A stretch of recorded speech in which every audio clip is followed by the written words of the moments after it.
মধ্যপ্রাচ্যের আকাশে যখনও যুদ্ধের ধোঁয়া পুরোপুরি মিলিয়ে যায়নি, তখনই সামনে এলো আরেকটি ঐতিহাসিক ঘোষণা। কোটি মানুষের অনুসারী ইরানের দীর্ঘদিনের সর্বোচ্চ নেতা আয়াতুল্লাহ আলী খামেনির শেষ বিদায়ের দিনক্ষণ নির্ধারণ করা হয়েছে।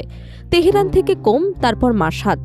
4 দিনব্যাপী শোকযাত্রায় বিদায় জানানো হবে এমন এক নেতাকে যার মৃত্যু বদলে দিয়েছে পুরো মধ্যপ্রাচ্যের রাজনৈতিক সমীকরণ।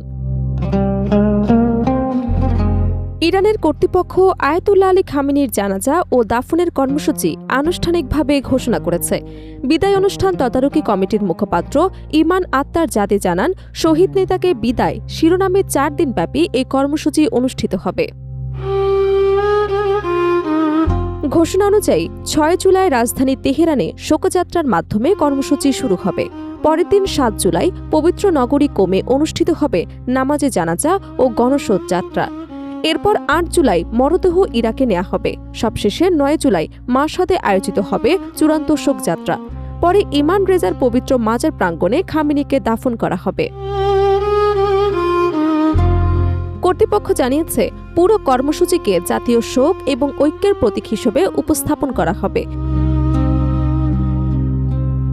অনুষ্ঠানের মূল স্লোগান নির্ধারণ করা হয়েছে, আমাদের জেগে উঠতেই হবে।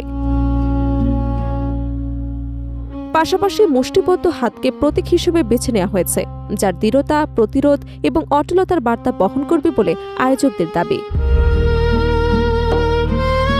খামেনির মৃত্যুর পর ইরানের রাজনৈতিক অঙ্গনে নতুন বাস্তবতার সৃষ্টি হয়েছে। তার উত্তরসূরি হিসেবে মোস্তফা খামেনির নাম ঘোষণার পর দেশজুড়ে ব্যাপক আলোচনা শুরু হয়।